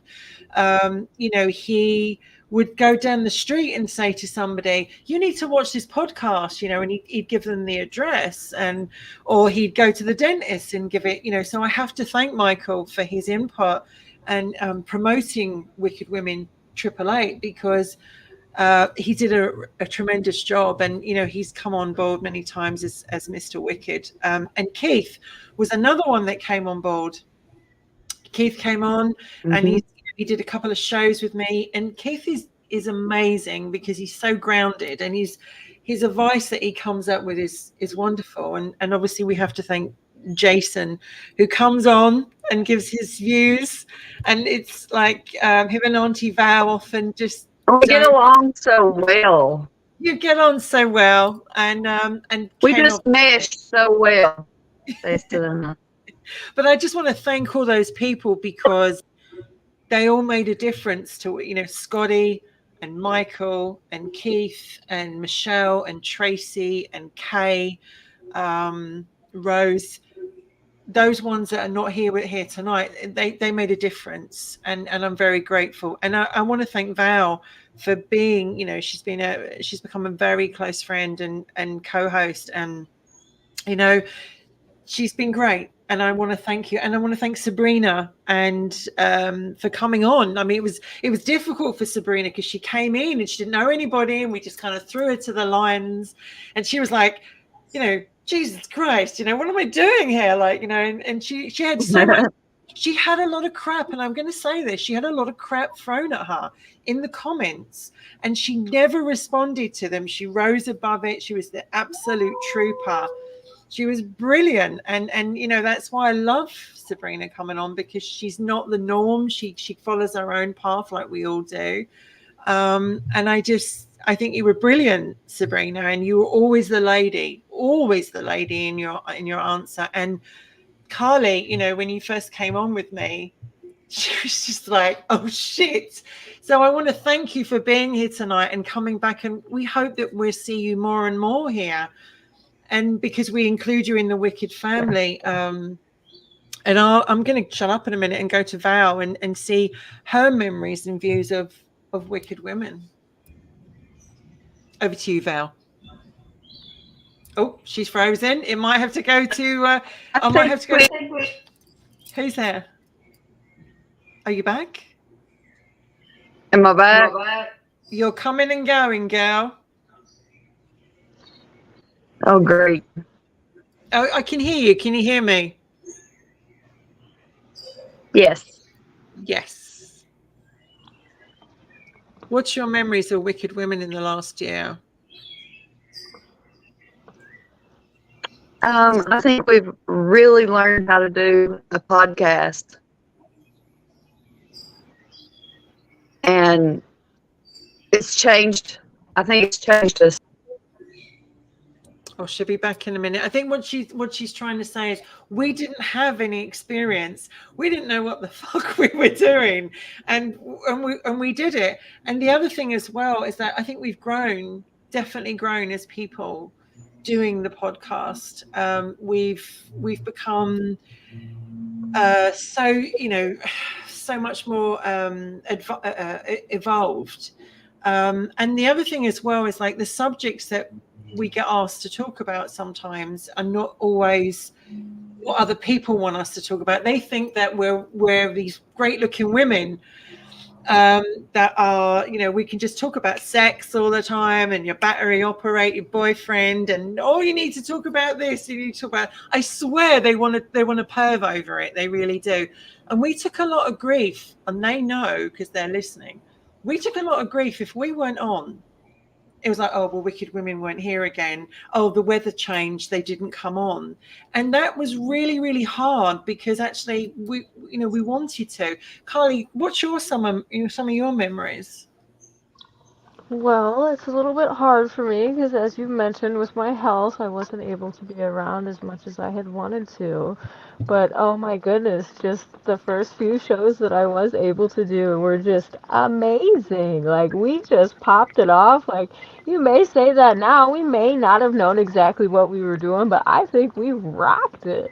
I mean, if that one was one of the most viewed episodes, then clearly they were enjoying it. I think, like I don't know, was it Val who mentioned it, that like doing it like on the fly like that is kind of cool sometimes, because here we are, like you said, usually not having a chance to talk about the topic and everything beforehand, and we're just doing it off the seat of our pants, and I think that we've just been doing a phenomenal job.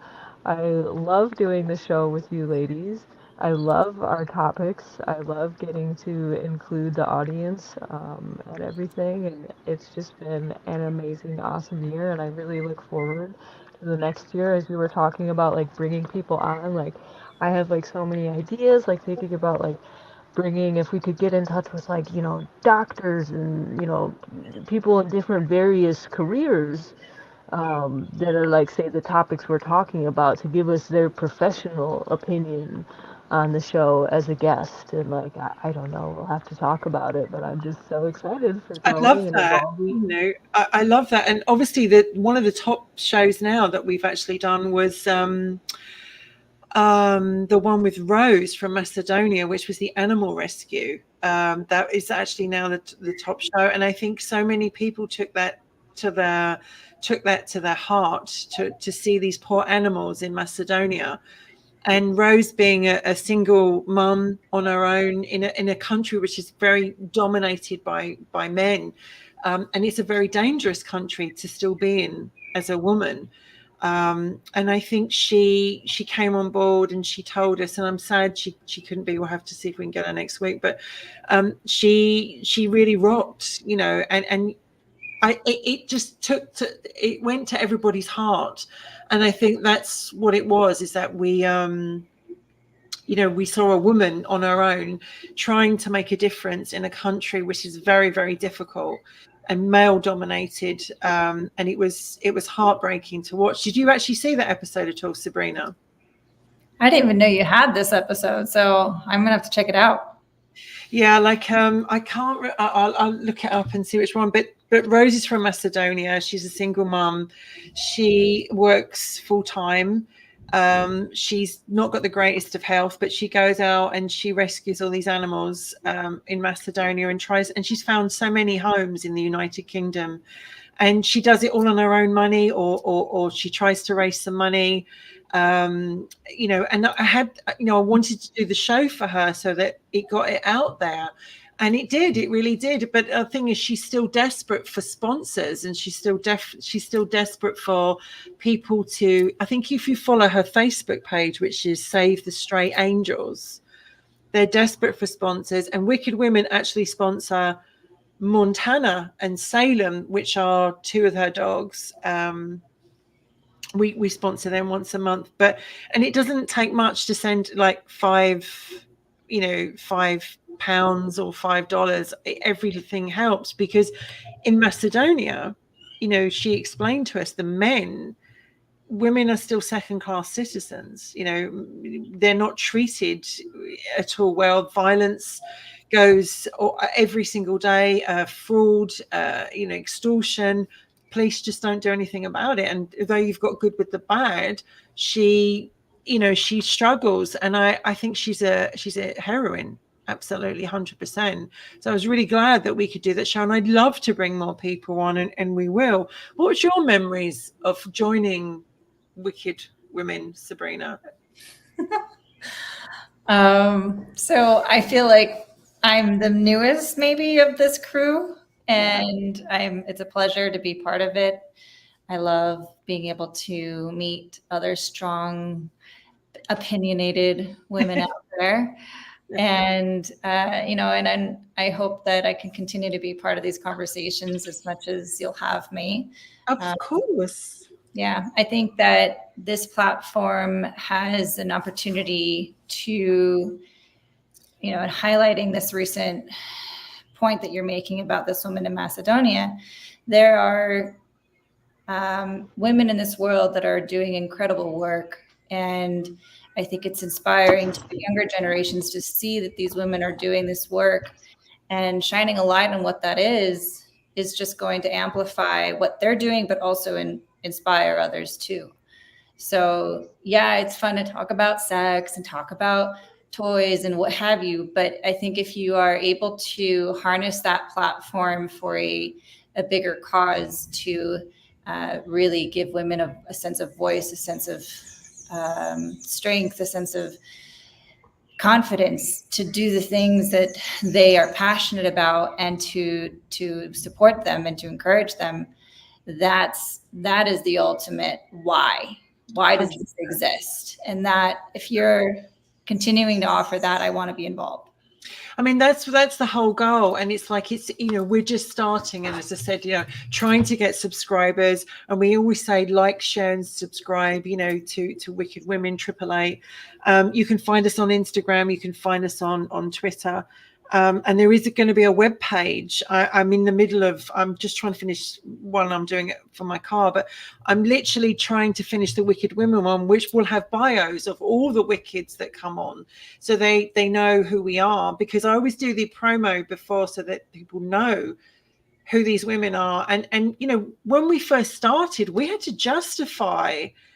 There were some women out there, Sabrina, that made us justify, like, what are your experience with this? Like, what experience do you bring to this platform? And we were kind of like, well, and so we had to go through. Remember, Carly, we had to go through it all and say, well, actually, this is our experience, and it kind of felt a bit condescending, didn't it?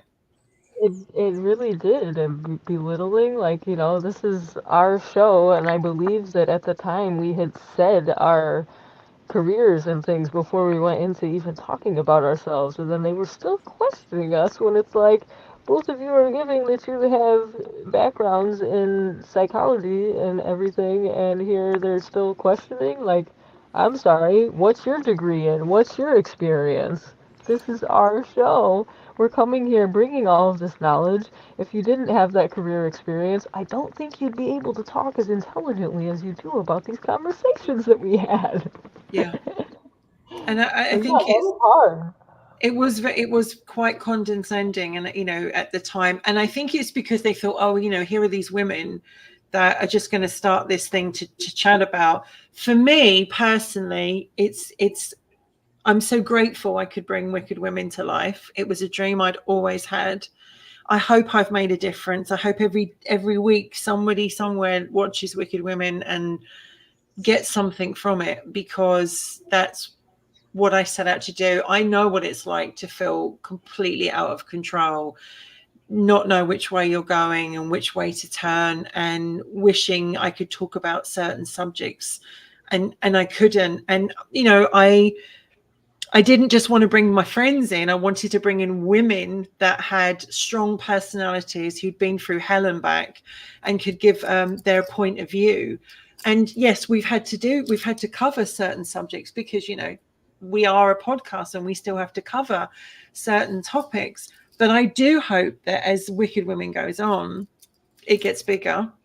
we certainly want to bring the web page up. There's going to be accessories, so you can have the t-shirts, the cups, the key rings. You can see the bios on all of us. You know, like, you know, you can go to Sabrina, you can go to Wendy, you can go to Carly, you can go to Val. You know, you can see a bit about us so that people get to know and what our goal is. You know, we want to make a difference, and that's why we invited the guys to join us, because we wanted their opinion of what they've heard, and they then to put their point on it and go, well, actually, and they did that. And I mean, Michael and Jason and Keith and Ken and Scotty and Professor Bauer and a few other guys have joined over time, and they've just put their input in, and it's just been amazing, you know, to listen to the guys' point of view. Do you not agree, Sabrina? Was it kind of eye-opening to listen to some of the guys?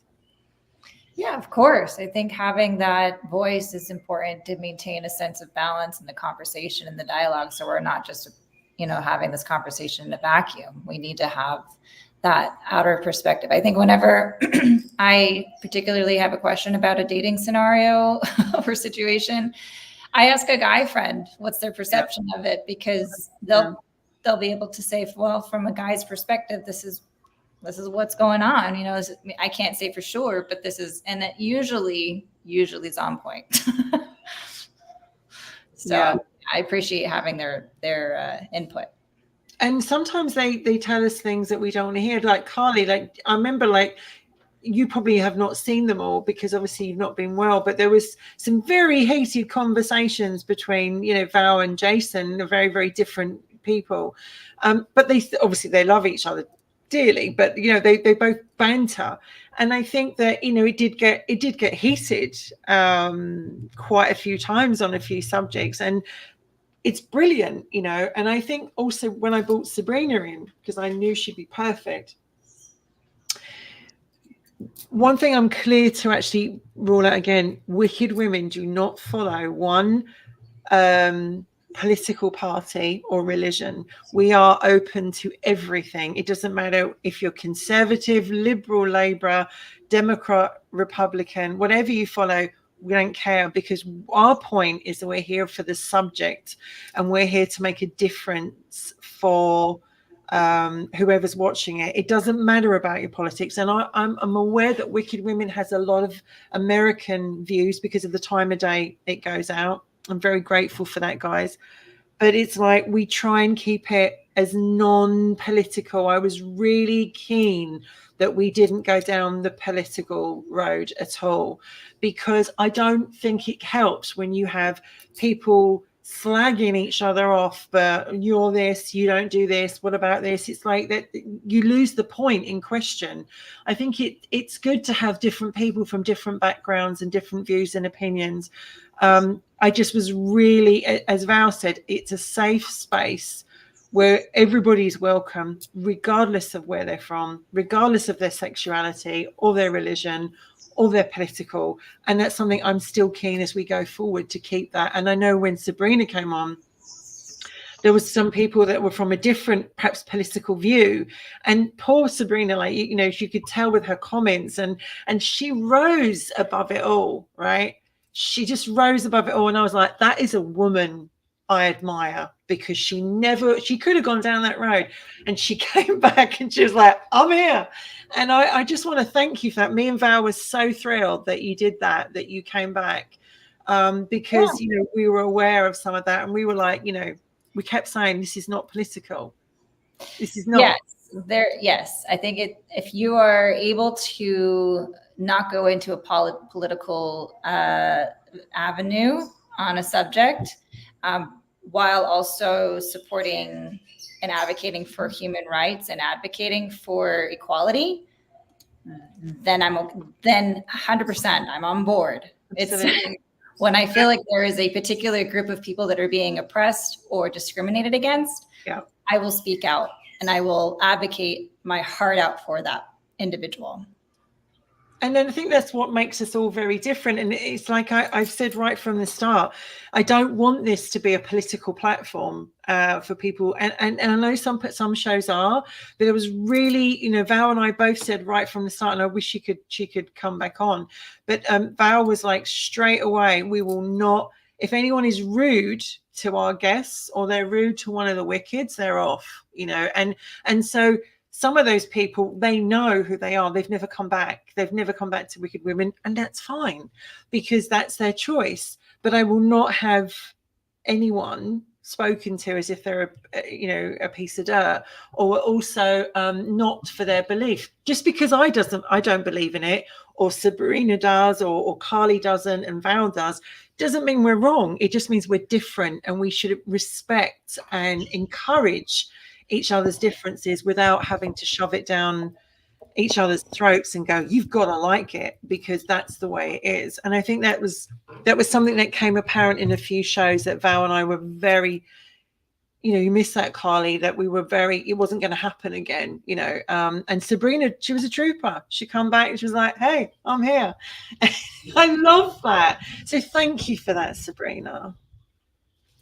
Thank you for coming back. And I think you certainly bring a different vibe to it. And Carly, you've been very outspoken in some of the stuff that we've talked about. Like sometimes we actually, like me and Val would sit back and go, okay, then Carly's in the room. And Carly would just be like, wow, she'd take no prisoners, this woman. Then we'd be like, oh, that was Carly. And it was hilarious. You must remember those moments, Carly. Oh my goodness, do I ever? Those were some of the best moments. As you started the show out with, I'm gonna call on you, Carly. Always calling me first, knowing I'm gonna have the craziest, wildest stories to tell you. Yeah. Always picking on me. That's okay. I love it. Yeah, I knew that would come back. And I mean, literally, Kay brings she's very educated, Kay. She brings a very grounded, very knowledgeable in a lot of health affairs as well with her background. She is an amazing part, and I'm so grateful she joins us. And I know with Michelle and Tracy that came on as well, they both brought their own qualities. I know Tina hopes to come and join Wicked Women in a while, like not every week, but to come on. And I also encourage other women to come on board, to come and join us. We're really that friendly. And it is difficult because obviously I do a lot of the work from here, like all the promos and controlling it all. So if I'm sick, there's not many else, and you have to have an anchor. That's the one thing I've absolutely said, and I'm the anchor. So when I do Robertson, Scotty can ask me all these questions and I can answer back. But when I'm doing Wicked Women, I have to be the anchor and hopefully keep everybody safe and sane. Do I do that? What is there any changes you'd like to see, you guys? I think you should outsource, not outsource, but I think you should be interested, try out having different people host, like different Wicked Women be your hosts. So that way it's not all on you. I know it's a lot of work. There's so much goes on in the back end that people don't know, like a technicality behind putting this together from start to finish is a lot of work, and it's a lot for one person. So I would just invite you, Wendy, to be willing to invite someone to come in and take, charge once a week, or once a month, so you can kind of rotate it so that it's not all on you. That's all. I think that's offered that last year. I think that's a good idea, and I suppose it's because it is a lot of work, and you've also got to make sure that you're grounded and that you hold the space. Absolutely, because it can just take off just like this. And I think that one thing I'm very sure about is to do that and not get involved. So I guess I'm the sort of the one that sits back, and I'm amazed by you lovely ladies. But yes, I'm sure it would be interesting to hand it over for 1 week and see how it goes. That would be interesting. The other thing is, if there's any topics as well, that would be amazing. If there's topics people want us to talk about, we'd love that, and not just sex, please. Drop them in the comments on this live so we can check them out, please. Yeah. It would be great, actually. I know Tina, she wanted to be here. She was sick. I know poor Rose, his daughter's not well. So I just want to say thank you guys for being here. For me, this is really important. This show is my baby, which is probably why I'm very particular on it. This show is my baby, and I work behind the scenes quite hard to bring the show, and it's hard to hand that over when you've worked hard on it, and you want it to stay a certain way, and you think, oh God, that one went to hell in a handcart. So it's like Robertson. It's like actually someone taking the place of me with Scotty doing Robertson. And I'd be like, hang on a minute, that's my job. So I don't know, but I will take that on board. Maybe I will. I can run it from here, but maybe one week Sabrina can introduce the show, and maybe one week Carly can do it, and Val. That would be cool.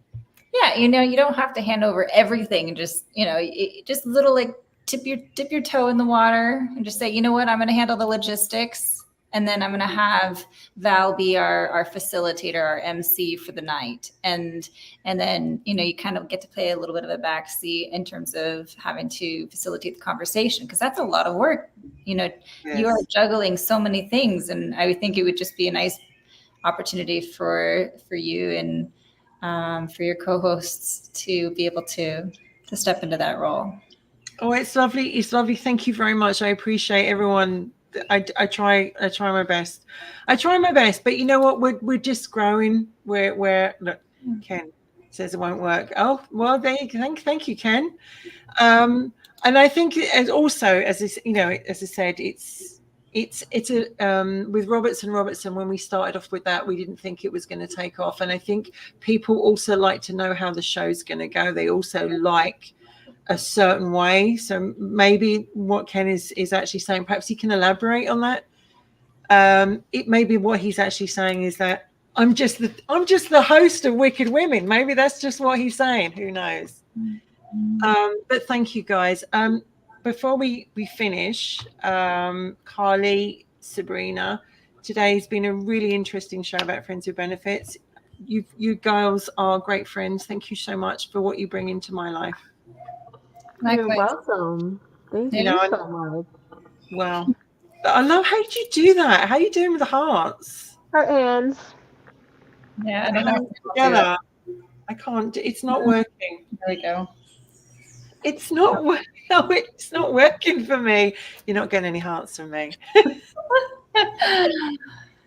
Thank you, Wendy. Oh, you're welcome. Listen, so this week coming up, just as I end the show, I just want to remind everybody, Monday, Tuesday, and Wednesday is the Intrepid Radio Show with Scotty Roberts. Tuesday night is Robertson with Scotty and myself. Monday to Friday is KB Coffee, Castle by the Roadside. It's always worth watching that. KB is quite the one to watch. Val should be back sometime with her show on Saturday. Let me get this right. Myth, Legends, and the Paranormal. I think that's it. She'll quote me if I'm wrong. And next week, right, May's going to be a very interesting month for Wicked Women, because I am going to have to change the days. So Val and I talked about doing it in the week sometimes. It may not be on a Sunday. We may actually come to you at some days in the week in May. So that will be really cool, because lots of other people may be able to join us rather than on a Sunday when they don't. So look out for that. We're going to change the date, but it's been great fun, guys. I'm just looking for the music. I hope you have go back to Costa Rica and have a wonderful time. What are you going to do this week, Sabrina? What's your plan? Hopefully get out to the beach and explore some of the other villages around here. That's why I'm here. I'm getting to check out some eco villages and their permaculture design, so that I could possibly replicate that back home, or I could potentially invest in property here and get involved with communities down here. Yeah. It looks beautiful. Just, hearing the noise in the background, it sounds absolutely beautiful. It's a sound bath all day long, whether you're waking up in the morning to birds of every kind, and then it'll rain from like 1 until 8 o'clock. And then the frogs will come out. And I swear to God, it's like they're in unison, like this like vibration of sound for like at least an hour or two before going to bed. And then it kind of goes quiet and then you hear the crickets. It's amazing. It's like a 24/7 sound machine. We'd love to come on there, Ken. Keith, ask us anytime. We will come on there as long as the time difference works. Thank you very much, Ken. What about you, Carly? What's this week for you? As far as when we can do it, I'll have to double check, but I think because it would be probably around the same time, or you think at a different time too? If we do a show like in the week, it would be 10 o'clock. So it would work out your 3 or 4 o'clock in the afternoon. 4 or 5. Yeah, that should be great. I have to double check and see if I have any doctor's appointments this week because it's kind of hard to keep track of so many of them. But for some reason, I don't think I have any coming up this week, so I should be pretty open. But I'll get back to you and let you know. All right, my loves. Well, listen, everyone, take care of yourselves and each other, and be kind. And we will see you all potentially next Sunday, if not in the week. And thanks for joining us. See you later, guys. Thank Bye. you. Bye.